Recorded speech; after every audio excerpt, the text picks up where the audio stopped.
Friends, cooking with Smita में आपका स्वागत है। आज हम बनाएंगे बेसन का चीला और इसके लिए हमें सामग्री चाहिए 1 कप बेसन, 1 मीडियम साइज टमाटर फाइनली चॉप किया हुआ, 1 medium size onion finally chop किया हुआ, थोड़ा सा फ्रेश हरा धनिया फाइनली चॉप किया हुआ, 2 ग्रीन चिलीज फाइनली चॉप किए हुए, 2 tablespoon oil, 1 teaspoon red chilli powder, half teaspoon हल्दी पाउडर, 1 टीस्पून अजवाइन और नमक स्वाद के अनुसार। बेसन का चीला बनाने के लिए हम बैटर तैयार करेंगे।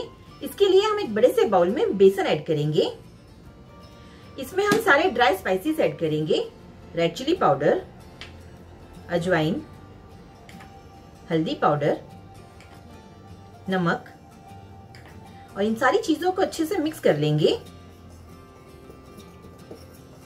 अब हम इसमें जरूरत के मुताबिक पानी ऐड करके इसकी पेस्ट तैयार करेंगे।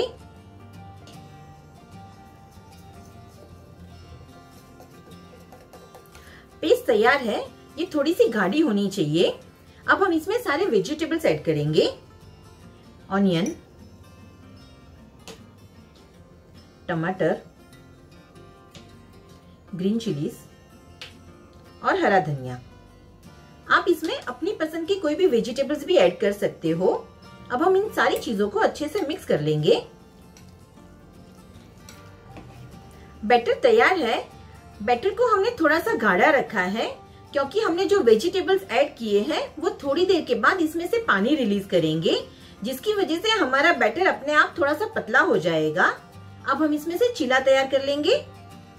चीला बनाने के लिए हम नॉनस्टिक पैन को मीडियम आंच पे गर्म होने रखेंगे। जब पैन अच्छे से गर्म हो जाए तब हम उसके ऊपर बैटर ऐड करेंगे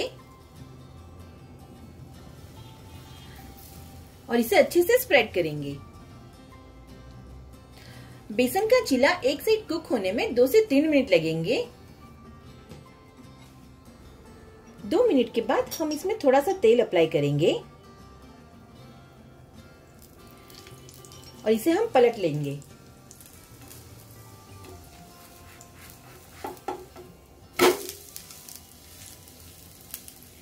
और इसे हम दूसरी साइड भी 1 मिनट के लिए कुक कर लेंगे। अगर आप चाहो तो बेसन का चीला बिना ऑयल के भी बना सकते हो। 1 मिनट के बाद बेसन का चीला कुक होके तैयार है। अब हम इसे प्लेट में निकाल लेंगे।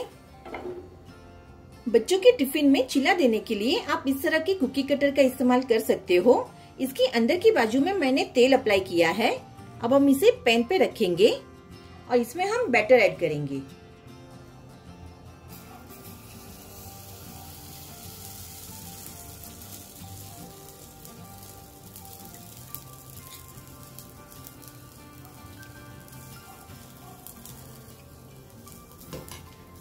और इसे हम कवर लगाकर कुक करेंगे।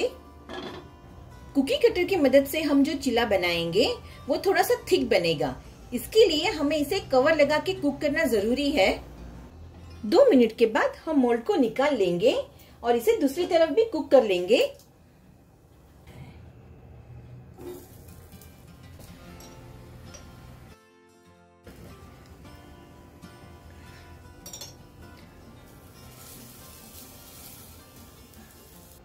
गर्मा गर्म बेसन का चीला चटनी या सॉस के साथ सर्व करें।